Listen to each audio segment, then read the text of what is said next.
Welcome to the podcast, Jack. A pleasure to have you here and excited about our conversation. You are filling a good focus of ours in the association world, and I'm very excited about the arc of the conversation that we have ahead of us. But because of the listeners, we are speaking to meeting planners and event professionals across industries. So tell us a little bit about Jack to kick us off. Would love to hear about your journey into taking you into URMIA current state, and what has your roadmap been for your event experience to date? Just a light conversation to start. A light conversation. I've done nothing of note in my career. My name is Jack Voorhees. I work for the University Risk Management and Insurance Association, which is based in Bloomington, Indiana. Um, like some associations, we were hosted originally by the university here in Bloomington, and then we went on our own. That happened before me. Um, I'm originally from Minnesota. I went to London as a kid, and I went to a private international school. Then I went to school in Colorado, and then I got my master's here in Indiana, which is how I got here. Um, my the way I got into meeting planning and association work was by accident. I was supposed to be a dean of students. I was going to go get my master's for 2 years, and then I'll go find some sort of dean and work my way up to sort of a dean of students thing. But I had an internship in an association, and the association served college unions and student centers on colleges and university campuses. And except for a little 18-month stint in California that we don't talk about, I was there for 20 years Okay. doing lots of things. Like we were a small staff, right? And that was We were ACUI, correct? ACUI, Association College Unions. Yeah. Yep. Um, we had an annual conference about 1,200. I was one person in a team of about 20 that worked on that meeting.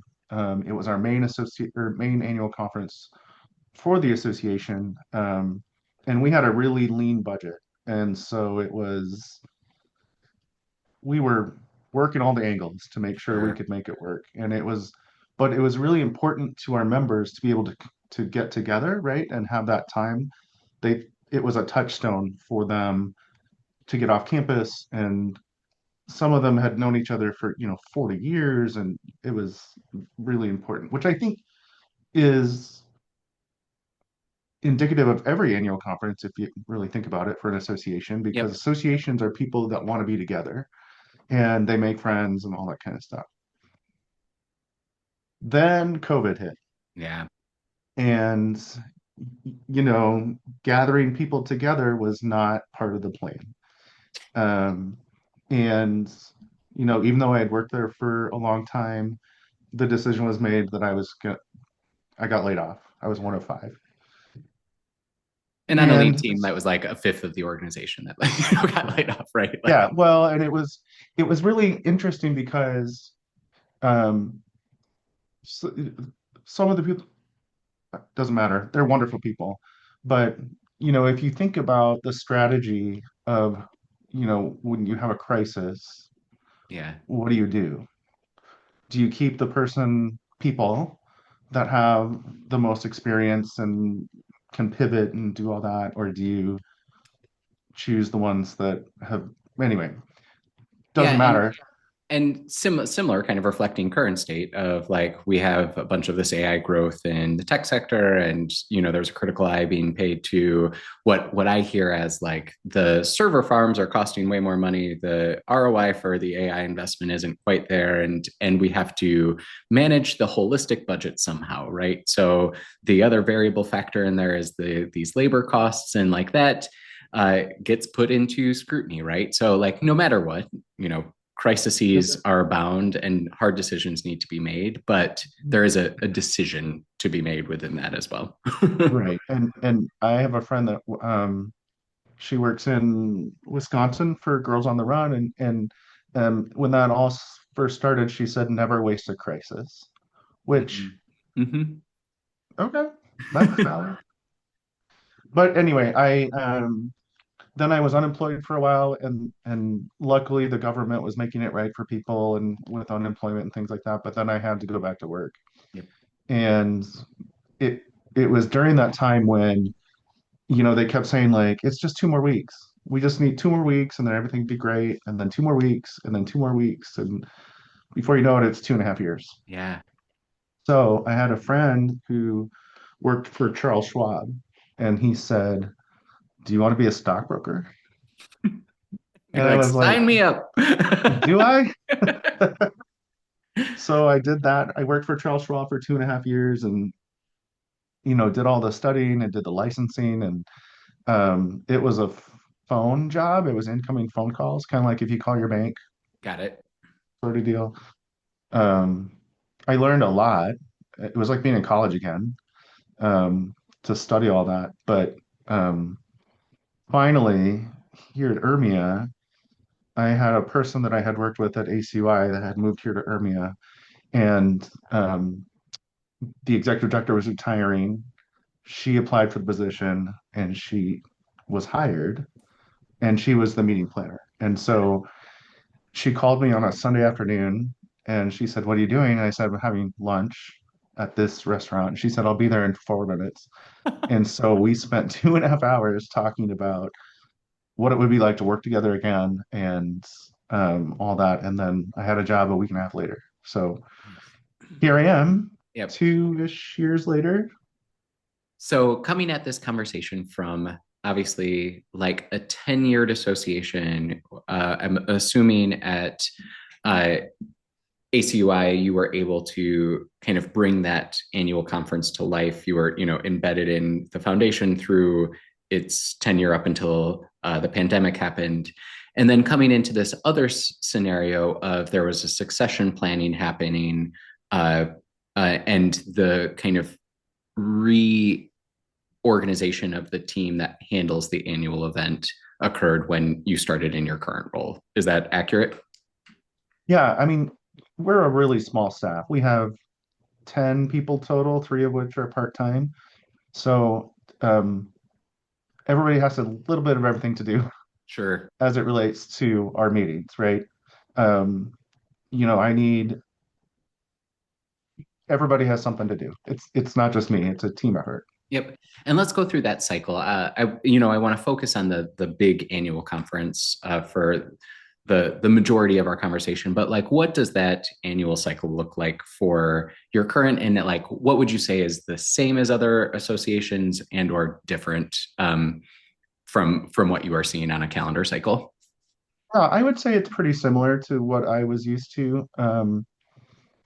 We have a bit of a shorter planning cycle than we did at ACUI, but right now it, it's basically 18 months out, right? Yep. We've got a volunteer chair. We recruit volunteers to be on the committee to do things like what are the tours going to look like, and where's the 5K going to go, and what are the things about the destination we're going to that we need to highlight. Um, we have a annual we do the call for sessions, which ends in January of the year of the conference. Then we have a series of meetings to review the session proposals with um, we call them the programming committee meets at the destination hotel at the end of February before the conference in October. Then we launch registration by May 1st. Um, if we can make hotel reservations happen before May 1st, obviously I want people to make a reservation as soon as possible. Although this year was weird. Our hotel sold out like 9 weeks before the conference, Oh, really? which never happens. Sure. Yes. Um, Viva Las Vegas, I guess, right? well, that's what really happened. People were like doing shoulder nights and taking their families, and we had kids, and it was an unusual year in terms of how the hotel sold out, how registration paced. Um, so it was not a normal year, but a normal year, if that makes sense. Yeah, yeah. Yeah. Well, and I think you bring up a great point of it. We do live in somewhat unpredictable times right now, that the history of your program is not necessarily something that you can rely on fully. It's a great kind of informer indicator, trend line provider, but like anything that could be happening if you're an international association, people coming in and out of the states right now is a big variability. There are other factors of just like what is the location and what is the current uh, heat map of the locale that you're producing your event in. There can be a lot of those like determinants that happen in the planning cycle. Well, and I'll add one more thing is our members are colleges and universities.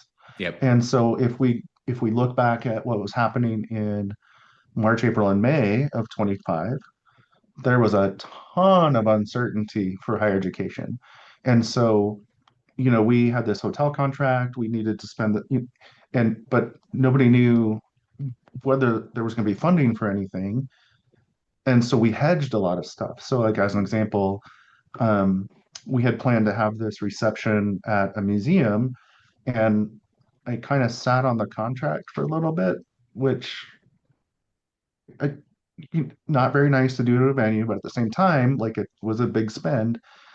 And then everything like suddenly everyone can go. And so Sure. then like registration blew up, the hotel blew up, and so now I'm like paddling very quickly like a duck underwater, Yeah. trying to get things put into place that we would have normally have done that we were considering not doing this year because of what was going on in higher education. So, And I think like that's consistent across the board of like you have to take the holistic approach from a small but mighty team, associations. Like let's just anchor people, listenership, in how many attendees are we generally getting for our annual conference, and like is it a 2.5 day program? Like tell us a little bit about what your annual looks like. it's we do a hybrid event, a live hybrid event. Um, we get about 850 in person and then another 300 watching live online. Um, we do 8 concurrent sessions, 5 of which are broadcast live. Um, we, we did a little different this year. We had a New York Times best-selling author, Dan Heath, as our keynote speaker, and then a couple of featured speakers from the industry, and then a panel of higher ed executives to sort of like do a panel presentation sort of thing. Um, we do two pretty big receptions of opening closing is what we call it. Um, and then we serve coffee all day long, which has been a transition for me Sure. in this role because I'm like, why do you need coffee at 4 p.m.? But on the evaluations, we hear, where was the coffee?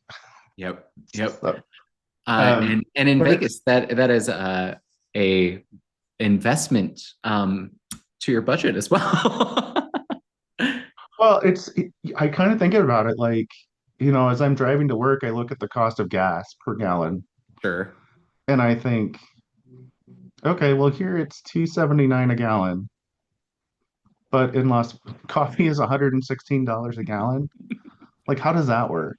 Yep. Well, if I harken back to, I had one of the meeting planners or conference event managers. She was with MGM Properties for the longest time, on the podcast last season. And it all goes into their labor. And sure, I understand. there's I there's get it. markup. There's they're making money on coffee. They're making money on sodas. But it's also like these union properties with these union labor contracts. Like they're that simple coffee service or beverage setup does cost the property a chunk of change.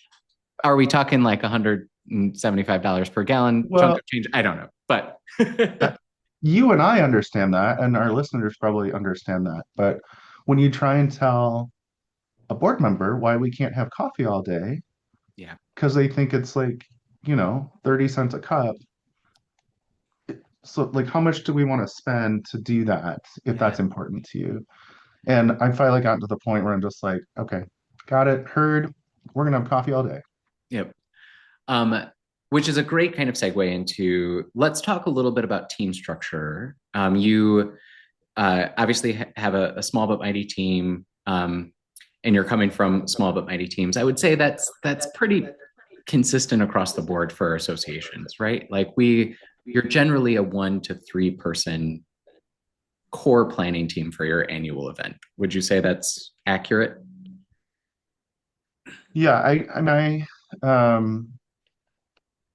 I would say, yeah, three is about right. It's me, my executive director, who used to have my job, and she loved this work, and so she loves to help. And then we recently hired a project specialist to sort of ask, or she works as like a registrar and project manager, and like manage shipping and Sure. that kind of stuff. When it comes to who's the main contact with the hotel, it's me. Um, and that's it. Then the rest of the staff, I just, I ask them to help and to do things mostly on site. I did ask, we have an IT manager, he's relatively new, and um, he really loves golfing. And so I said, hey, why don't you plan the golf outing to Top Golf? And his eyes got like this big. He's like, what? And he's like, I've never done that before. And I was like, well, this is now you get to learn. And I think that's one of the beauties of having a small staff is you get to give other staff members experiences that build their skills, Yeah. develop their professionalism, learn association management because he has no idea. I mean, he's never worked in an association before. So I think that's one of the other things that running an annual conference with a small staff gives you an opportunity to provide training and upskilling opportunities for your staff. And, if that makes them, if that means they leave to find something different, that makes my heart great. Yep. I don't like that we have to, but I think that's the opportunity that working for an association is really great. Yeah. And back to how you kind of opened up your experience in current role. Like everyone at the association has to do a little bit of changing of hats every so often throughout. And at least there's variety, right? There's something to say about having a specialty and a specialty focus. And then there's something to say about the camaraderie and team building that comes from everyone kind of overlapping into each other's specialty at different points throughout the year. Well, and another example is last year we had hired a marketing person. He was straight out of college. He did not know what he was getting into. Um, but we were in New Orleans and it was like the second night we were there, and I told him to meet me at the bar across the street from the New Orleans Marriott, which is called Gemini, which no one knows about. Um, and so I sat down and I said, so what do you think? And he said, this is effing awesome. Yeah. Right? It's like once you figure out how association work impacts other people and how your role can have an impact, that's that's amazing. And that's how I feel about my job, right? I'm helping other people make students safe and make them successful and graduate. Yeah. It's great perspective, especially because there are corporate event planners, there are association planners, and ultimately we are there because of the connections that are made with the attendees that are coming to these events, right?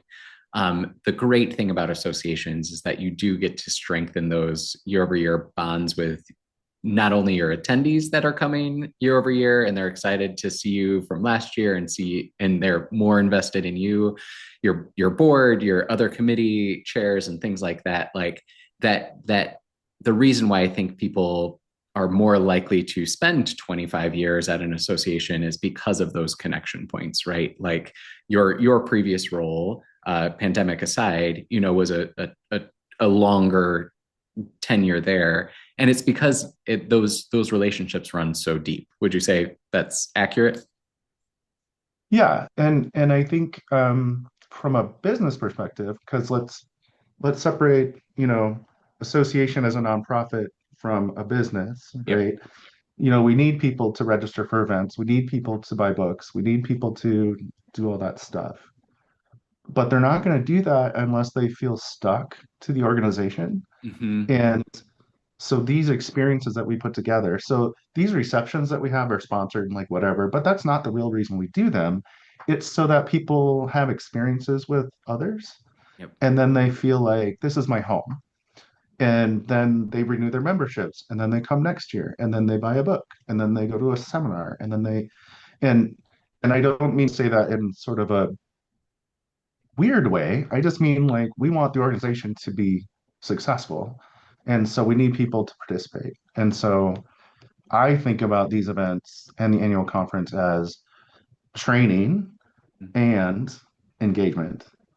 And the engagement part is really important because they can go to a conference, they could go anywhere, Yep. but the engagement part is super, super important for people to feel stuck to your organization.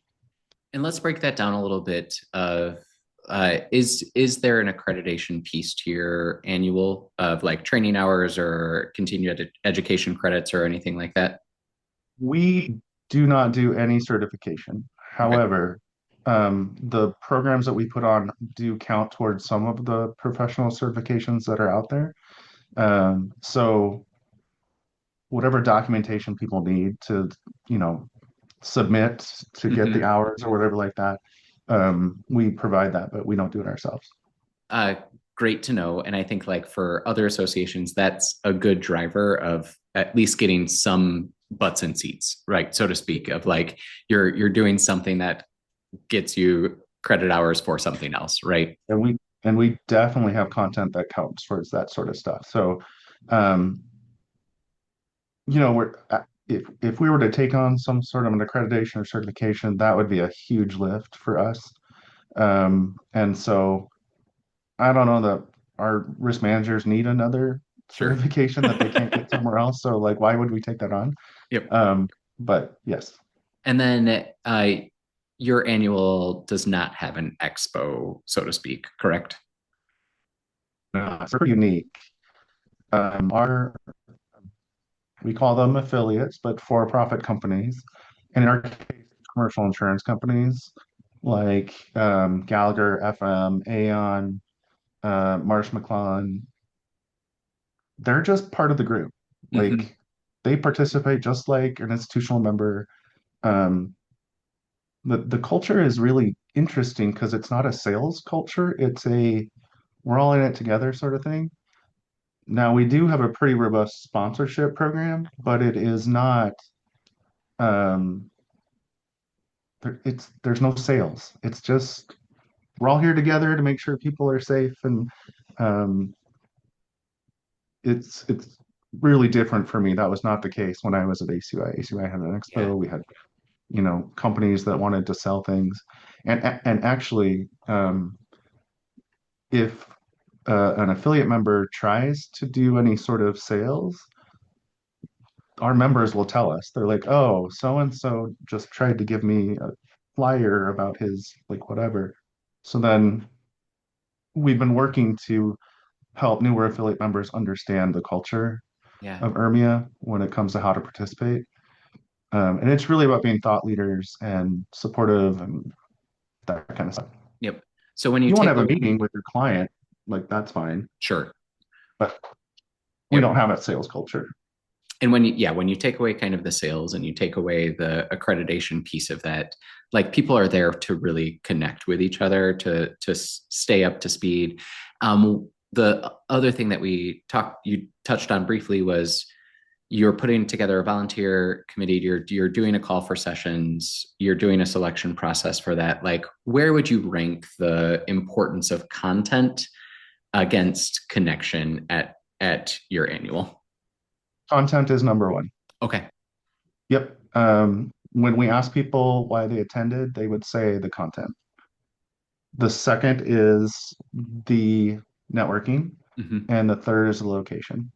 So really, if you put content and networking together, like, okay, so should we go to Des Moines?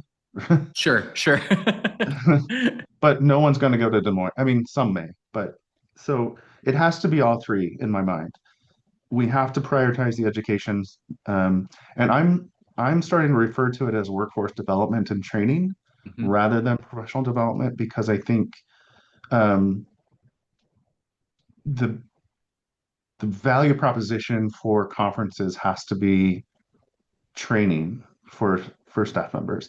And it's not just for the people who usually come, but for their new staff members, right? They want to train their staff or upskill their staff, or they want to advance their career. Or so, when you think of what we used to think of as a conference, really sort of usually focused on networking. But in fact, the education has to be number one. Great. And I think that that repositions the focus a little bit of how you are approaching that planning cycle, right? It is to your point, your best-selling author, uh, keynote speaker, or your panel become a bigger piece of this focus, right? Um, how do you balance that? And I'm going to shift our conversation a little bit into kind of the technology driving some of this as well, right? When we're managing speaker contracts that and session planning and content building and agenda tracks and things like that, how much would you say your time is spent on doing that piece of it versus the meeting planning side, your food and beverage planning, your room sets, your power needs, your all of that. Both speaking to your personal experience, but also like the industry as a whole for organizations of like size. Like how do you equate the balance between those, and what tools are you using to help on both of those sides? Yeah, I think the technology has gotten better. As when I first started, it was a lot of like it was manual and emails and document tracking changes and all that kind of stuff. I think that part has gotten better, especially with things like there's this, you probably know about it. It's this system called Triple Seat, and it's Yep. usually for restaurants or things like that. So that makes that process a little bit easier for like restaurant reservations and things like that. DocuSign obviously has made speaker contracts and all that kind of stuff easier. Um, the one part that always seemed to mystify me was session proposals. Sure. Like we're going to use Wufoo, like that's not going to work. So we use Cvent to do abstract management. That has um, changed the world in terms of abstract management for me anyway. Still some suggestions I have, but overall, Yep. it works great. Um, and to the bane of my existence, Google Docs and like to communicate with volunteers in particular, right? Because there's that's the best, I think, sort of like shared platform that we have at the moment. Yeah. So For the ramp up piece of that, when you're managing a large amount of people, right? Volunteers, there isn't a dollar value associated with that. Like get everyone using their Gmail versus having to pay for 100 plus users or whatever have you. Like there is a huge budget lift in there to manage something like volunteer scheduling, comms, roles and responsibilities, stuff like that. yeah, and I just recently, I don't know why I didn't see this before. Outlook now has a tool that you can help schedule a meeting. And so you'll put in the dates that you're available, and then it puts a hold on your calendar. Then Yep. you send the poll to the people, and then whichever one wins, then it like updates your calendar. And I did not see it until last week, and I don't know why. So Yep.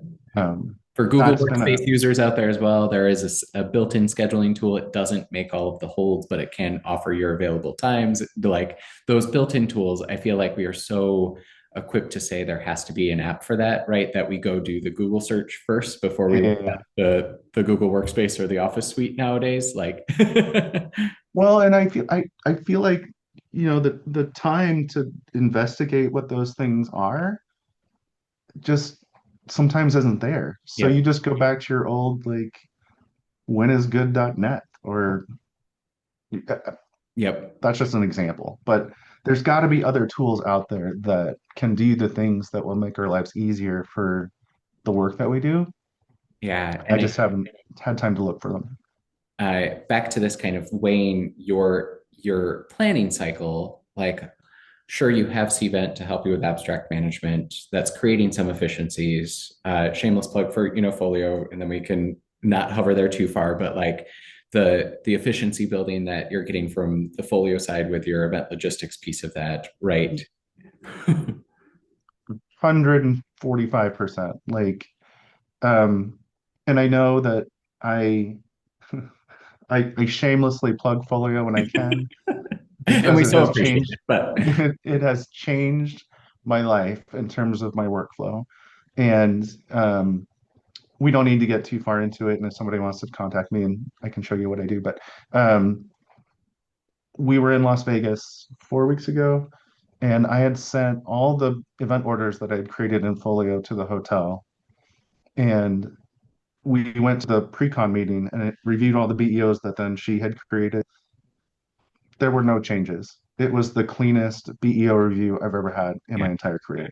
And I think that's because of how well it keeps you organized, right? yep, There's just the because if you do the other way, right, if you have an Excel spreadsheet and I don't know the word, and then you don't know which version you've sent them, and then they have questions, and then so it worked really well. And pro tip, get yourself a second license for your hotel person or your venue person so that they can follow along. That's my pro tip. yeah, and the collaboration piece of that, the consistency piece of that, right? Also happens in kind of your abstract management tool. Can happen in a Google Sheet with your volunteers, but it is that centralizing the sources of truth, being weary of your version control in all platforms that you're working with, or lack thereof platforms that you are home growing yourself. But that's where everything becomes a time suck. When you have to go through 800 lines of a spreadsheet because of one error, like that's hours of time, right? Well, and my meeting is relatively small compared to others. So I can't even imagine the magnitude of improvement that could happen for a meeting that has like 5,000 people, right? Yep. Um, so I think the thing that I'm trying to continue to look for is efficiencies. I Yeah. don't want to have to redo things over and over again, right? And in Cvent, so it used to be we get an abstract, then we have to like import it into something else, and then import it to something else, and then people could rate it, and then so now it's all in one place, and then once people rate the sessions, it moves over into the event, becomes part of the mobile app, saves me like 7 hours of Yeah. work. So I think it's those types of solutions that we need to lean in on, or at least I do, because I don't have a big staff, so I don't have people to do that for me. And so that's what I'm continuing to look for.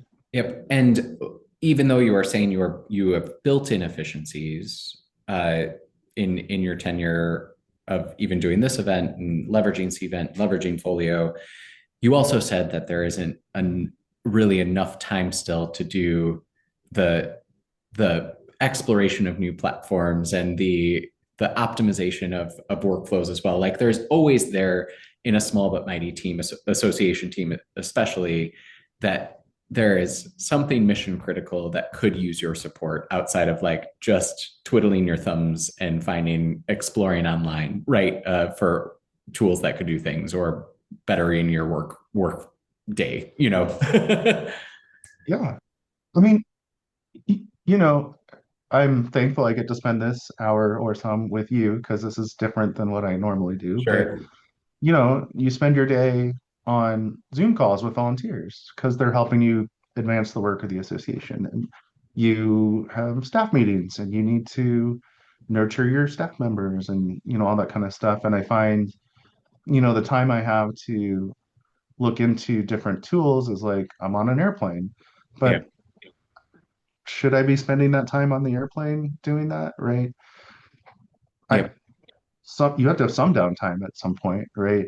So I don't know what the right answer is, but Yeah. um, And bringing our conversation into the advent of AI, I think this is a hot topic uh, that isn't fully understood. And my hot take on this is that event professionals have hit their kind of technology threshold of we were forced to figure out how to use Excel, right? Like we didn't go to school for finance. A lot of us fell into this industry coming from other avenues of hospitality. Like we for sure didn't go to school for computer science. um, right. and we for sure uh, haven't really cracked the code on being a developer. Yet we are still able to kind of figure out how to roll up a budget or how to link cells. And what AI has been good for our industry is like the cheat code to get to the right Excel formula, right? Or the cheat code to throw in something and have it regurgitate it back out to us. But as I'm listening to the industry as a whole, like the philosophy is almost like small but mighty teams are going to be able to create these agents that act as other members of the team. And I'm kind of like, is that realistic? So I'd love your take on like how much agent coding are you doing in your day to day right now? Uh, none. The way that well, so for let me back up. So our association is risk managers, right? And so their job is to think about what could happen if this happens. And the discussion has been around data privacy and security. And so there are some institutions that have gone all in, like Arizona State as an example. Um, but there are people using AI all over the place for all sorts of different things. And there aren't really any guide rails right now about, if someone an administrator decides to put in like student data and try and analyze it, right? Like, what does that look like? So in that way, we're sort of like, well, what do we do with this? But when it comes to writing marketing text Yep. or I use that a lot to create website text because again, I wear 17 hats, and so that's one of the Yeah. things that I do. But what I was wondering, because you sent me this sort of outline of what we're going to talk about, and I was wondering, what if you ask ChatGPT, like, create a lunch menu that includes an entree salad with a protein, a soup, and a dessert, Yep. and see what it would come up with. Now, meal planning is one of my favorite things, so I would Sure. never ask ChatGPT to do that, but And we've used prompts before as like come up with some specialty cocktail ideas or here's the overall theme of the event as a creative collaborator, right? As an assistant and a collaborator, I think that's very much the sweet spot of how most event professionals are using AI to date, right? I agree. The layer deeper of this, coming from a conference that was just very heavily talking about the implications of AI in the industry as a whole, like the event tech replacement fear out there like is being broadcasted. You have a few examples, right, of Stripe during a live demo using AI creates an event registration website and manager via vibe coding, right? And great, yes, you can do that, and you might be able to create a V1 product or an MVP product or a prototype that gives you the idea of what the end goal could be. But the maintenance, the database variability, all of the database mapping of things that we would use it for an event professional wise, like is the layer deeper there that like on the surface might work for one use case and done in exactly the same way. But as soon as you go into full deployment, like it breaks and then who's managing it, right? Like, Well, but there are so many nuances to planning meetings too, right? It it seems mechanical, but it's not. yeah, And and and then the minute that AI hallucinates, and right, yep, when our annual conference is the biggest event of the year, if something goes wrong, right, we can't just leave it to entirely to technology to make it work. Like there has to be the human experience and interaction to sort of make sure that it's not going off the rails. Um, so anyway, as an organization, we have been hesitant. So if we're on a Zoom meeting, as an example, for our organization, our volunteers, sometimes someone will show up with their own AI assistant, yep, and we dismiss that from the meeting if we're doing it with our volunteers. Because if you think about, um, and this is not meeting planning related, but public institution, data is discoverable in case something happens. And if AI has taken notes, someone has it, right? And yep. so that's a risk that we haven't figured out how to get around. I mean, the advantages are great. The summaries can be awesome, but the risk of, maybe we're on a meeting and someone shares cone of silence, some sort of Yep. this just happened at our institution, and then that becomes, if there's a problem, it becomes discoverable. So Yeah. we're trying to navigate around that. Well, and then there's the sentiment and the summary piece of it, right? Like, did the summary capture the entire discussion, or did it pull a soundbite that is then taken out of context with that doesn't have the full value, but it shows up as a bullet point and an actionable, right? Yeah, yeah, So yeah. like, Or even it's like, I've seen one where it was like these are the follow-up to-dos from the meeting, and they were completely wrong. yep, yep. So I Yeah. think that So go ahead. I was just saying, kind of coming back to the impact of efficiency, um, that AI has potential, right?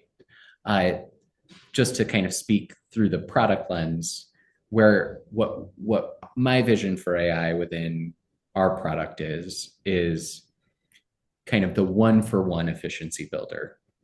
Instead of an open-ended, chatbot discovery question, let's explore together and collaborate and take the human out of the loop. And here's, I've updated all of your specs to optimize for proper ratios, right? Like it can't be that yet because of the hallucination factor, but it can be, upload your contract and we'll program the AI agent behind the scenes that you never really interact with that says, when PDF was uploaded for this, I'm extracting out this specific information, and then I'm giving you the ability to say, this is accurate or I need to adjust it before it's deployed, right? So those efficiency layers, I think, is the starting point Yeah. for us. And I think you and I talked about this, or I talked about it with what's her, I'm sorry, No worries, Alicia on our team. Alicia. Yeah. If you could upload a PDF of your contract that had your meeting space, or a PDF of the banquet menus for the hotel, Yep. that that just became part of the deal, that would be like next level. And um, not that I always order from the banquet menus because I'm usually pretty creative. Speaking of, I probably didn't tell you this. I was at well, we won't name the hotel in Las Vegas, Sure. and I wanted soup for lunch as part of the deal. And the answer was, we don't do soup. And I said, why? And they said, well, we don't have storage space for soup bowls, so that's why we don't offer soup. And I was like, okay, well, let's do soup. Yep. So they borrowed soup bowls from another hotel in Las Vegas, and we had soup for lunch. But anyway, I still think, some of those efficiencies would be really helpful. And I don't know why. hotels haven't figured this out yet, but online, I, I, I don't know. Like, go Yeah. online, put in your specs, and like order stuff, and like make but that's what makes Folio so fantastic is that, I can put all that in and then send it to them and they get in a format that makes sense. And um, It's still kind of the Wild West behind properties. You brought up Triple Seat as another kind of game changer in terms of private dining booking and the restaurant layer of that. And they're doing great things because of that connection point. And before Triple Seat, there wasn't a private dining platform out there. And mhm. a lot of these venues were just like, okay, here's the order form. And then it was all translated through documents and stuff like that. So the events and hospitality industry, bringing this back to kind of the AI layer on this as well, is like we do operate kind of a step or two or three at times behind the the cutting edge of where technology is. And so I think for you to even have some of these less steps in the process, your example with Cvent, your example with Folio, like those are still hours and hours and hours saved for everyone on the team. And it's okay if like AI isn't in that loop for the short term. We have to walk before we can run, right? Yeah, Like yeah, yeah. I mean, the advent of the banquet event order has been around for, I don't know, 50 years. yep, And even to this, I was in Tucson last end of last week, and even to this day, the banquet manager is running around with paper in his back pocket yep, when the info how do we make it better for the hotel staff, easier for the planners, more efficient for everybody? And what other technology can we use to make the process more efficient on site, right? More coffee, boop, yep. or right, vegetarian at table four, boop. I think and this isn't your problem to solve, but I think the planning industry and the hospitality industry has some opportunities for sure. Yeah, and another episode that's in this season of the podcast is something that you've been wonderful at, and a big thank you is being an open partner of that dialogue of it would be nice to do this in the platform. And I think that for association planners specifically, there is this uh, opportunity to be an active participant in the platforms. Even for me coming into event tech founder lane, like they're also small but mighty teams out there running a lot of these platforms that are doing great things for the industry, and all event tech founders are craving that firsthand feedback to make their platforms better aligned with their users who are using them. So like whether it be a product advisory council that you're looking or seeking to be a part of, or you're just sending the CX team tidbits as you go through the planning cycle, like my big call out to everyone is like, don't let those things slip you by. If you can take the 2 minutes to make the recommendation, there should be, for the good event tech platforms out there should be an active listenership on the other end who are craving that response as well. So Yeah. and a big thank you for being so willing to provide your experience. Well, even more than Folio, I think the people that you partner with, you have to have a good relationship, and it's a two-way street, right? And so just be constructive and be a nice person. Um, and personally, if we talk about Folio in particular, I don't want Folio to go away. And so I will do whatever I can to make sure that you all are successful. And but the same thing with the hotels that I partner with, Yep. that they're not charitable organizations, they're in business. But if we can find a way to meet in the middle, and one of my examples is attrition clauses that like if I don't pick up by this amount by this date, you get the rooms back so you can sell them to tourists. If I don't do it by this date, right? That's not a thing really right now. But Yeah. what are some other things like that where we can be like, I want you to be successful and I want to be successful. Um, how do we figure that out? So that's Yeah. yeah, Yeah. What a great way to kind of bring things to a close. Reflecting on our conversation over the past hour, it is small but mighty teams having to handle a lot of different roles and responsibilities through the annual planning cycle. But you do get these kind of like aha moments of uh, your marketing or your IT guy who gets to step out of their lane and do something that's really cool. And we do a lot of cool things in the great scheme of things that bring people together to make meaningful connections. And there's never enough time in the day to like really do everything that's on our to-do list, but anywhere that we can kind of build in efficiency, whether it be through a collaborative conversation with the AI or having tools that save you hours and hours of time in your event cycle, like it, there is efficiency to be earned, right? for sure. And this job is not for the faint of heart. Yeah. Like it's a journey, but it's really, really, really rewarding. And so whatever we can do to make it a little easier, a little bit more efficient.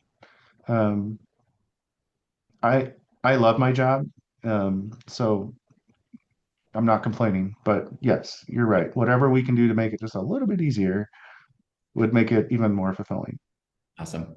Well, Jack, thanks for the time. Thanks for your support and your collaboration. Wishing you a successful year ahead. Thank you. Bye.